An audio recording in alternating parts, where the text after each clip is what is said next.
ಆತ ಮಹಾಶಯ ಅವರನ್ನು ನಾನು ಮನಸ್ಸಿನಲ್ಲಿ ನೆನೆದುಕೊಂಡೆ. ಸರಿ. ನಕುಲ ಸಹದೇವರಾಜನಿಗೆ ವಂದಿಸಿಕೊಂಡಿದ್ದೇನೆ. ಮಾತ್ರವಲ್ಲ, ಗುರು ಹಿರಿಯರ ಆಶೀರ್ವಾದವನ್ನು ಪಡೆದದ್ದಾಯಿತು. ಸಾರಥಿಯಾದ ನಿಲವೂ ವಂದನೆ. ಇದು ಅಗತ್ಯವಾಗಿ ಬೇಕಾದದ್ದು ಭೂಸುರರ ಆಶೀರ್ವಾದ. ಖಂಡಿತ. ಭೂಮಿಯಲ್ಲಿ ಕಾಣಸಿಗುವುದೇವು ಅಂತ ಹೇಳಿದ್ರೆ ಅದು ಭೂಸುರರು. ಅವರಿಗೆ ಬೇಕಾದಷ್ಟು ಊಟವನ್ನು ಬಡಿಸಿದ್ದಾಯಿತು, ಬೇಕಾದಷ್ಟು ಧನಧಾನ್ಯವನ್ನು ಕೊಟ್ಟದ್ದಾಯಿತು. ತೃಪ್ತ ಮಾನಸರಾದರು. ಇನ್ನು ರಥ ಪ್ರದಕ್ಷಿಣೆ ಬಂದು ಏರುವುದೇ.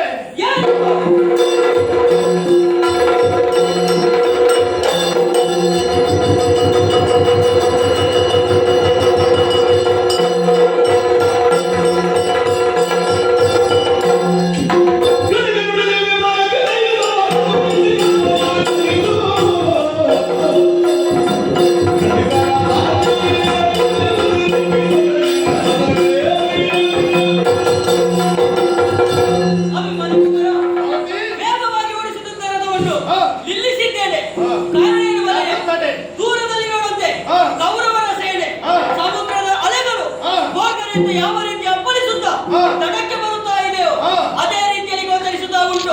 ಅದರಲ್ಲಿ ಇರುವವರು ಸಾಮಾನ್ಯರಲ್ಲ. ಗುರು ಕೃಪಾಚಾರ್ಯರು, ಅಶ್ವತ್ಥಾಚಾರ್ಯರು, ಕರ್ಣಾದಿ ಸುಭಟರು ನಮ್ಮಲ್ಲಿ ಯುದ್ಧವನ್ನು ಮಾಡುವುದಕ್ಕಾಗಿ ಕಾತುರದಿಂದ ಕಾಯುತ್ತಾ ಇದ್ದಾರೆ. ನೀನು ಬಂದದ್ದು ಹೇಗಾಯಿತು? ಹಿಂದೊಬ್ಬ ತನ್ನ ಕೊರಳ ಮನೆಯನ್ನು ತಿಳಿಯದೆ ದೊಡ್ಡದಾದ ಬಂಡೆಯನ್ನು ಹೊರದಕ್ಕೆ ಹೋದಂತೆ ಪರಿಣಾಮ ಕೊರಳೆ ತುಂಡಾಗಿ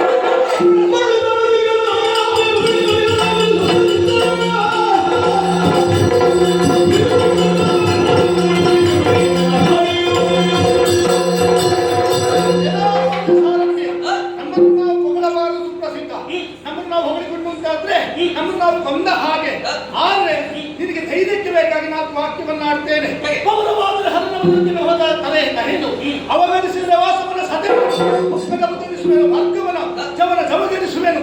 ಸಾಕಿ ನವರಿವರೇಕೆ ಸಾರಥಿ ಮಾಧವನು ಎನ್ನಪ್ಪ ಅರ್ಜುನನು ಮುನಿದೊಡೊಮ್ಮೆಗೆ ಗೆಲುವೆನು ಅಂಜದಿ ರಥವನ್ನು ಹರಿಸು.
ಮಾಡಿದ್ದೀರಿ ಎನ್ನುವುದು ಸ್ಪಷ್ಟ. ಶರಣ ಬಂದವರನ್ನು ಶಿಕ್ಷಿಸುವ ನಾನಲ್ಲ. ಹೋಗಿ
ನಿನ್ನಂತಹ ಒಬ್ಬ ಮಗನಿದ್ದರೆ ಸಾಕು. ನಿನ್ನನ್ನು ಕಂದನಾಗಿ ಬೆಳೆದಂತಹ ಫಲಗುಣ ಕೃತಾರ್ಥತೆಯನ್ನು ಹೊಂದಿದ. ಆದರೆ ಮಗು, ಮುಂದಕ್ಕೆ ಈ ಪ್ರಪಂಚದಲ್ಲಿ ಬದುಕಿ ಬಾಳಬೇಕಾದವ ನೀನು. ನಿನಗೆ ಯುದ್ಧ ತರವಲ್ಲ.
ಹಾಗಲ್ವ ಸ್ವಲ್ಪ ಯೋಚಿಸು. ಏನು ನಾವು ಸೋತ ಹಾಗೆ ಅಲ್ಲ, ನೀನು ಗೆದ್ದೆ ಹಾಗೆ ಅಲ್ಲ.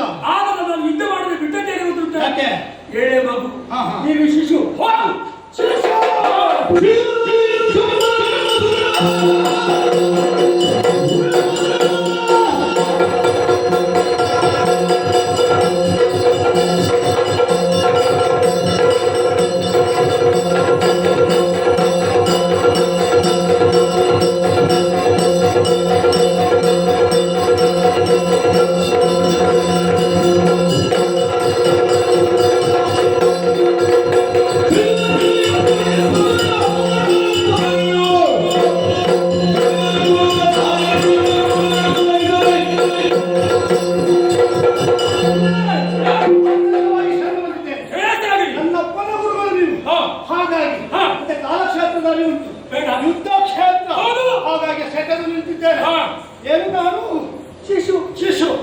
ಶಿಶುಪಾಲನಲ್ಲಿ ಶಂಬರನನ್ನು ಕತ್ತುಂಡ ಕೊಲ್ಲಲಿಲ್ಲವೇ? ತಾರಕಾಸುರನನ್ನು 61 ದಿನದಲ್ಲಿ ಷಣ್ಮುಖ ಕೊಲ್ಲಲಿಲ್ಲವೇ? ನಿಮ್ಮ ವಧೆ ನನ್ನಿಲ್ಲ. ನಾನು ಷಣ್ಮುಖನು, ನೀವು ಷಣ್ಮುಖನು ಅಲ್ಲ. ನಾನು ತಾರಕಾಸುರನಲ್ಲ. ನೀವು ವರವೂ ಇಲ್ಲ, ನೀವು ಪ್ರತಿಯೊಬ್ಬರು ಅಲ್ಲ. ನಾನು ಶಂಬರಾಸುರನಿಗೆ ವರವೂ ಇಲ್ಲ.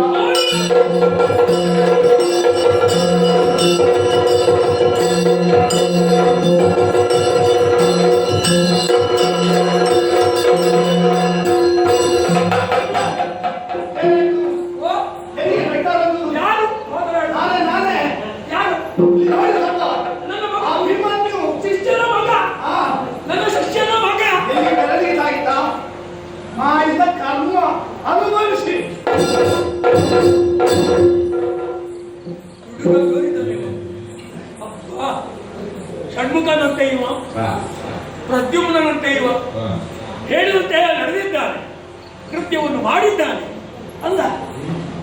ತಾಯಿ ತಿಳಿದಿರು ನನಗೆ ಗೊತ್ತಾಗಲೇ ಇಲ್ಲ.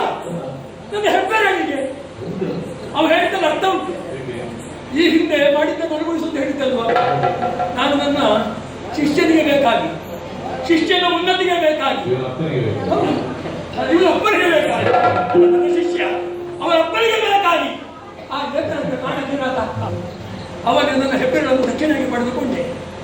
ಈಗ ನನ್ನ ಹೆಬ್ಬೆರಳಿಗೆ ಕಾರ್ಯಕ್ರಮ ಸ್ವಲ್ಪ ಇರಲಿ.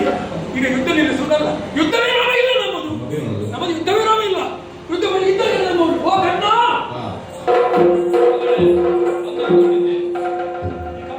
ಯುದ್ಧ ವಿರಾಮ ವಶನೆ ಮಾಡುವ ಹಾಗಿಲ್ಲ. ನೀನು ಸೂರ್ಯ ಮಾಧ್ಯಾಹ್ನಿಗೆ ಸಂಧ್ಯಾವಂದನ ಮಾಡಿ ಬರ್ತೇನೆ. ಅಷ್ಟೊಂದು ನೀವು ಯುದ್ಧ ಮಾಡ್ತಾರೆ. ಹಾಗೆ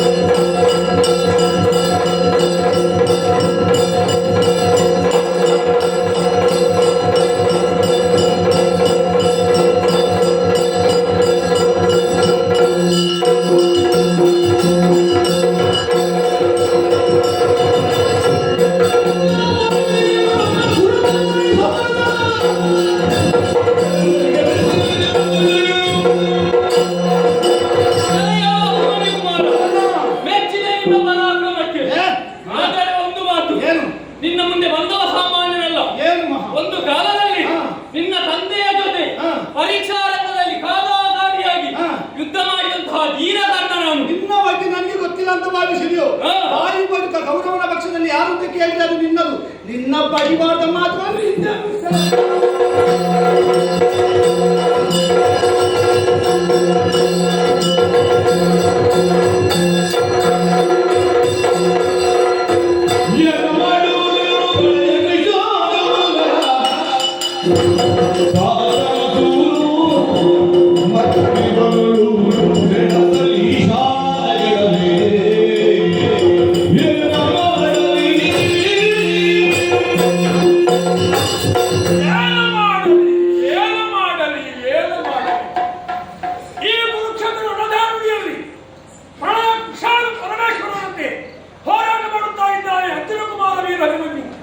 ಇವರಲ್ಲಿ ಹೋರಾಟ ಮಾಡಿ ಚತುರ್ವೇದಕ್ಕೆ ಗುರುವಾದ ಪರಮೇಶ್ವರನು ಕೂಡ ಗೆಲ್ಲುವುದಕ್ಕೆ ಅಸಾಧ್ಯ ಎನ್ನುವುದನ್ನು ಗುರು ದೃಢವಾಗಿ ಹೇಳಬಲ್ಲೆ. ಆದರೆ ಅನಿವಾರ್ಯ ಹೋರಾಟ ಮುಂದುವರಿಯಲೇಬೇಕು. ಏನು ಮಾಡಿ ಈಗ? ಅದು ನಮ್ಮಲ್ಲಿ ಯುದ್ಧಕ್ಕಾಗಿಯೇ ಇದ್ದಾರೆ. ಇವರನ್ನು ಗೆಲ್ಲಬೇಕು. ಏನು ಉಪಾಯ ಕೊಡಬೇಕು ನಮ್ಮಲ್ಲಿ ಹೇಳ್ತೇನೆ.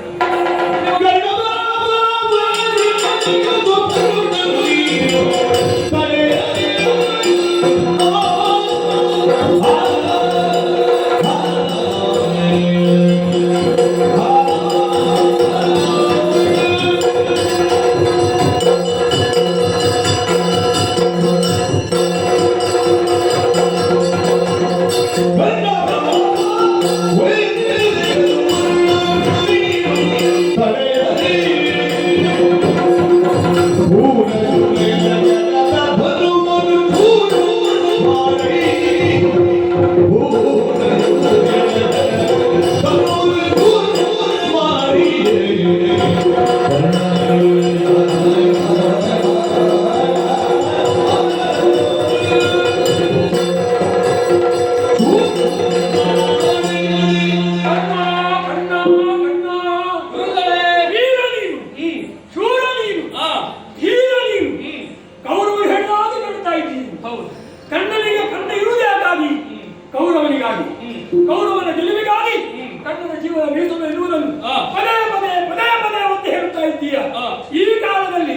ಕೌರವನ ಗೆಲುವಿಗಾಗಿ ನೀನೇನು ಬರಬೇಕು.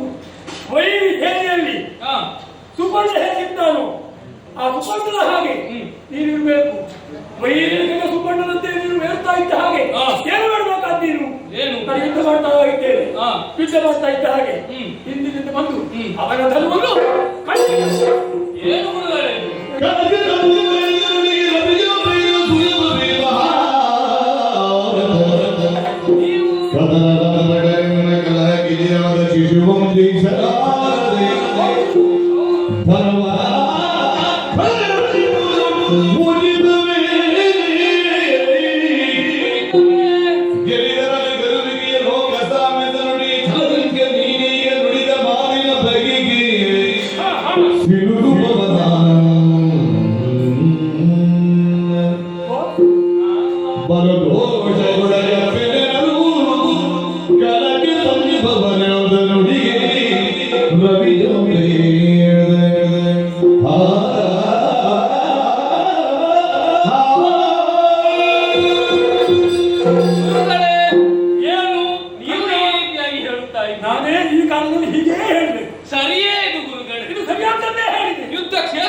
ಅಭಿಮನ್ಯು ಕುಮಾರವನ್ನು ಎದುರಿಸುವುದಕ್ಕೆ ಸಾಧ್ಯವಿಲ್ಲ ಎನ್ನುವ ಕಾರಣಕ್ಕೆ ಬೇಕಾಗಿ ಹಿಂದಿನಿಂದ ಬಂದು ಆತನ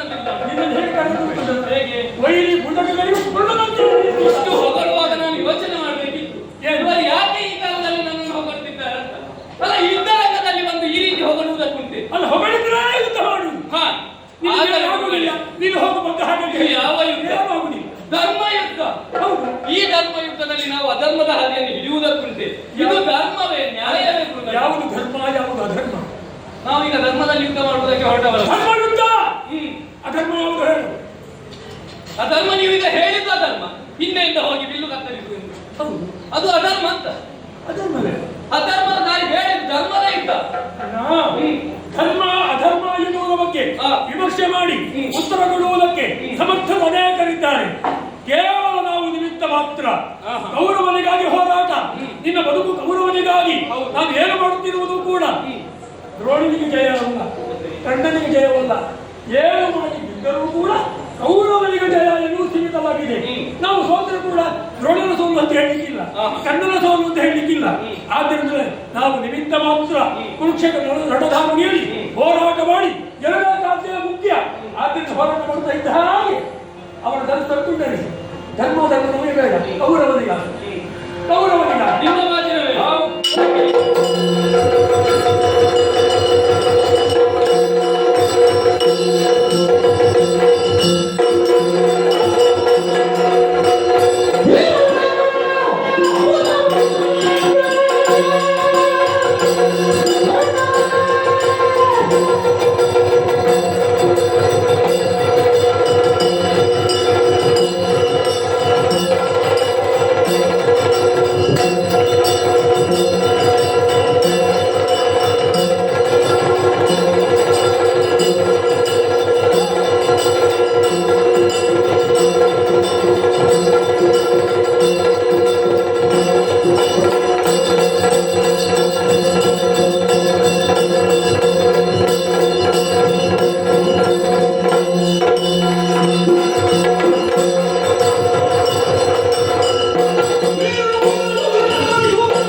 ವಾಸವನ ಸಾವಿರಾಳಿಗಳಲ್ಲಿ ಹೊರತೆ ಕೊಟ್ಟಿದ್ದು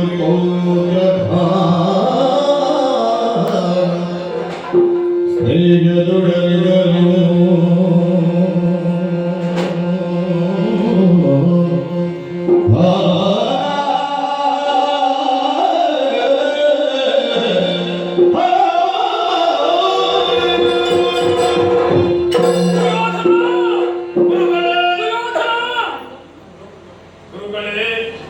ವಾಸ್ತವವನ್ನು ಹೇಳುವುದು ಕಷ್ಟ, ಕಾವ್ಯದ ಹಾಗೆ ಕಲ್ಪನೆಯನ್ನು ಹೇಳುವುದಕ್ಕೆ ಸುಲಭ. ನಡೆದ ವಾಸ್ತವವನ್ನು ಪದೇ ಪದೇ ಪದೇ ಪದೇ ನೀವು ಹೇಳುತ್ತಾ ಹೋರಾಡಿದೆವು ಹೋರಾಡಿದೆವು ಬಾಲಕರೊಡನೆ. ಹೌದು ಗುರುಗಳೇ, ಧರಾಶಾಹಿಯಾಗಿದ್ದಾನೆ. ಮತ್ತಗಜಗಳೆಲ್ಲವೂ ಒಂದಾಗಿ ಕೇಸರಿಯ ಮರೆಯತೆಯಲ್ಲಿ ಹೋರಾಟವನ್ನು ನಡೆಸಿ ಒಂದ ರೀತಿಯಲ್ಲಿ ಕೊಂದು ಕಳೆದೆವಲ್ಲ. ನಮಗೆ ಈ ಜಯ ಬೇಕೋ ಗುರುಗಳೇ? ಹಿಂದಿನಿಂದ ಹೇಳ್ತಾ ಇರುವುದು ಭಾಗವತರಿರಬೇಕು. ಷಡುರಥರು ಒಂದಾಗಿ ಎಲೆ ಹತುಳೆಯನ್ನು ಕೊಂದಿದ್ದಾರೆ. ಏನು ಮಾಡೋಣ ಹೇಳು? ಈ ಬಾಲಕರ ಅವಸಾನ ನಾವು ನಿರೀಕ್ಷೆ ಮಾಡುವಂತಹ ವಿಚಾರ. ಆದರೂ ಅನಿವಾರ್ಯವಾಗಿತ್ತು ನಮ್ಮ ಪಾಲಿಗೆ. ನಾವು ನಿಮಿತ್ತ ಮಾತ್ರ. ಅಭಿಮನ್ಯು ಕುಮಾರರು ಕೊಲ್ಲಬೇಕು ಎನ್ನುವುದಕ್ಕಾಗಿ ಹೋರಾಟ ಮಾಡಿದ್ದಲ್ಲ. ಕೌರವರ ಪಾಂಡವರ ಯುದ್ಧ, ಹೆಣ್ಣಿಗಾಗಿ ಮಣ್ಣಿಗಾಗಿ ಹೋರಾಟ. ಹಸುಳೆ ಒಂದು ಈ ಭರತ ಭೂಮಿಗಾಗಿ ತ್ಯಾಗ ಮಾಡಿ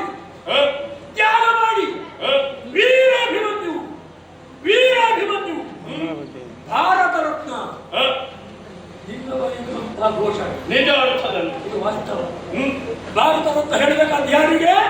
ಅಭಿಮನ್ಯು ಕುಮಾರನಿಗೆ. ಅವನೇ ವೀರಾಭಿಮನ್ಯು, ಅವನೇ ಭಾರತ ರತ್ನ. ಇಂಥವರು ಈ ಹಿಂದೆ ಹುಟ್ಟಿದ್ದಿಲ್ಲ, ಇನ್ನು ಮುಂದೆ ಈ ದೇಶದಲ್ಲಿ ಹುಟ್ಟುತ್ತಾರೋ ಆದರೂ ಅನಿವಾರ್ಯವಾಗಿ ಹೋರಾಟ ಮಾಡಿದೆವು.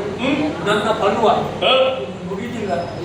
ನಿನಗಾಗಿ, ನಿನ್ನವರಿಗಾಗಿ ಅಲ್ಲ, ನನಗೂ ಆಗಿ ಈ ಭೂಮಿಯಲ್ಲಿ ಹುಟ್ಟಿದ್ದೇನೆ, ಈ ಭೂಮಿಯಲ್ಲಿ ಬೆಳೆದಿದ್ದೇನೆ, ಈ ಭೂಮಿ ಅಂಗವನ್ನು ಹುಟ್ಟಿದ್ದೇನೆ. ಎರಡು ಪರಿಹಾರಕ್ಕೆ ಬೇರೆ ಏನು ಸಾಧ್ಯ ಇಲ್ಲ. ಆದಷ್ಟು ಪ್ರಾಮಾಣಿಕವಾಗಿ ನಿಂತೊಡನಿದ್ದು ಏನಾಧಿಪತಿಯಾಗಿ ಹೋರಾಟ ನಡೆಸುತ್ತೇನೆ ಎಂಬಲ್ಲಿಗೆ ಅಭಿಮನ್ಯು ಅವಸಾನವಾಯಿತು. ಜೊತೆಯಲ್ಲಿ ನಡೆದಂತಹ ವಿದ್ಯಮಾನಗಳನ್ನೇ ನೋಡಿದ್ವಿ. ಭೀಷ್ಮರನ್ನೇ ಚಂದ್ರವಂಶದ ಪರಂಪರೆ, ಭಾರತದ ಪರಮಭಾವನ ಪರಂಪರೆ ಭೀಷ್ಮಾಚಾರ್ಯರಿಂದಲೇ ಮುಂದುವರಿಯುತ್ತಾ ಉಂಟು. ಆ ಭೀಷ್ಮನ ಕಥಾನಕವನ್ನು, ಅಭಿಮನ್ಯುವಿನ ಕಥಾನಕವನ್ನು ಕೇಳಿದಂತಹ ಭಕ್ತರಿಗೆ, ಕಲಾ ಪ್ರೇಕ್ಷಕರಿಗೆ, ಆಟ ಆಡಿಸಿದವರಿಗೆ ನಾವು ನಂಬಿಕೊಂಡು ಬರುತ್ತಿರುವಂತಹ ಶ್ರೀ ಜನಶಕ್ತಿ ಸುಬ್ರಹ್ಮಣ್ಯ ಸ್ವಾಮಿ ದೇವರು, ವರಪ್ರದ ಮಹಾಗಣಪತಿ, ಕೊಳಲ ಶ್ರೀ ರಾಜರಾಜೇಶ್ವರಿ ದೇವರು ಆಯುಷ್ಯ ಆರೋಗ್ಯ ಭಾಗ್ಯಾದಿಗಳಿಂದ ರಕ್ಷಣೆ ಮಾಡಿ ಕೇಳಿಕೊಳ್ಳುತ್ತಾ ಪುಣ್ಯ ಕಥಾನಕಕ್ಕೆ ಮಂಗಳಗೀತೆ ಹಣ್ಣುರೆ ತಪ್ಪಿದ ಪಡೆದುಕೊಳ್ಳುವುದು. ಶರಣೆ ಶರಣೆ ಶ್ರೀ ಸುಬ್ರಹ್ಮಣ್ಯ, ಶರಣೆ ಶರಣೆ ಸುಬ್ರಹ್ಮಣ್ಯ.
ಶ್ರೀ